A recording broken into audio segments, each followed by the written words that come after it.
Hi dear student, आपका स्वागत है हमारे यूट्यूब चैनल पर। और डियर स्टूडेंट, आज लेकर आए कक्षा 10 का गणित और कक्षा 10 के गणित पे एक्सरसाइज 2.1।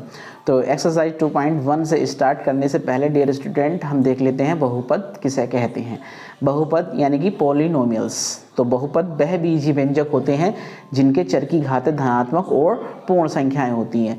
यानी कि वह बीजीय व्यंजक जिनके चर की घातें धनात्मक और पूर्ण संख्याएं होती हैं, यानी कि प्लस की संख्याएं होंगी घातें और पूरी पूरी गिनती होंगी, पॉइंटों में नहीं होंगी, भिन्नों के रूप में नहीं होंगी।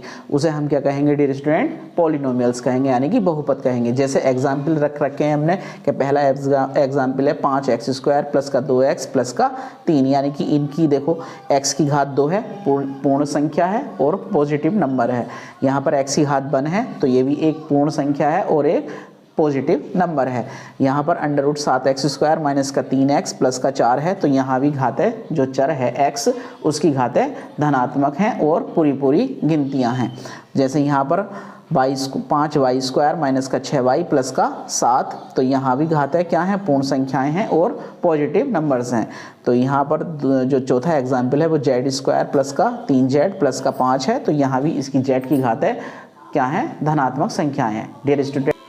तो देखिए डियर स्टूडेंट, एक्सरसाइज 2.1 में पहला ही क्वेश्चन दे रखा है कि किसी बहुपद px के लिए y बराबर px का ग्राफ नीचे दिया गया है, आकृति में दी गए हैं और प्रत्येक स्थिति में px के शून्यकों की संख्या ज्ञात कीजिए। तो डियर स्टूडेंट, शून्यक क्या होते हैं? शून्यक होते हैं कोई रेखा x अक्ष को कितने भागों पर काटती है, वो काटे गए भागों की संख्या उसके शून्यक कहलाते हैं। यानी कि अगर कोई रेखा x अक्ष को एक बार काट देती है तो शून्यकों की संख्या 1 हो गई, और 2 बार काटती है तो शून्यकों की संख्या 2 हो गई। तो देखिए डियर स्टूडेंट, पहले ग्राफ में क्या है? एक रेखा है जो x अक्ष और y अक्ष पर कड़ी हुई है, तो y अक्ष को काटती हुई निकली है, x अक्ष को नहीं काट रही है, तो शून्यकों की संख्या यहाँ पर 0 होगी। क्यों होगी? क्योंकि ये रेखा x अक्ष को एक भी स्थान पर नहीं काट रही है। तो इस स्थिति में डियर स्टूडेंट शून्यकों की संख्या कितनी होगी? की संख्या डियर स्टूडेंट 0 होगी। देखिए दूसरे ग्राफ में डियर स्टूडेंट x अक्ष y अक्ष को ये रेखा कितने जगह काट रही है? x अक्ष को एक बिंदु पर।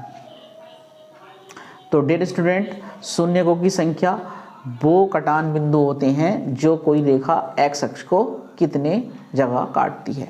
तो देखिए ये x अक्ष को एक बिंदु पर काटती है तो यहाँ पर शून्यकों की संख्या कितनी होगी डियर स्टूडेंट? 1 हो गई। तो यहाँ लिख देंगे शून्यकों की संख्या बराबर 1। देखिए तीसरे ग्राफ में क्या दे रखा है? तीसरे ग्राफ में ये रेखा x अक्ष को कितनी जगह काट रही है? 1 2 3, तो यहाँ पर शून्यकों की संख्या डियर स्टूडेंट कितनी हो गई? 3 हो गई। शून्यकों की संख्या बराबर 3। यहाँ डियर स्टूडेंट x अक्ष को कितनी जगह काटा है रेखा ने?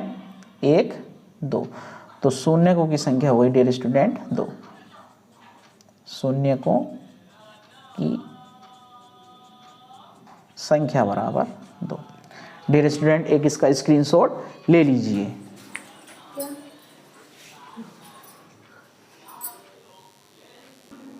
देखिए डियर स्टूडेंट 5वां क्या दे रखा है? 5वें में रेखा x अक्ष को 1 2 3 4 जगह काट रही है तो शून्यकों की संख्या हो गई 4। शून्यकों की संख्या बराबर 4। छठे ग्राफ में डियर स्टूडेंट रेखा एक जगह काट रही है x अक्ष को, यहाँ दोनों जगह स्पर्श कर रही है तो स्पर्श बिंदु भी डियर स्टूडेंट इसके शून्यकों की संख्या ही कहलाएगी। तो यहाँ पर शून्यकों की संख्या कितनी हो गई डियर स्टूडेंट? यहाँ पर भी 3 हो गई। शून्यकों की संख्या बराबर 3। डियर स्टूडेंट एक इसका स्क्रीनशॉट ले लीजिए।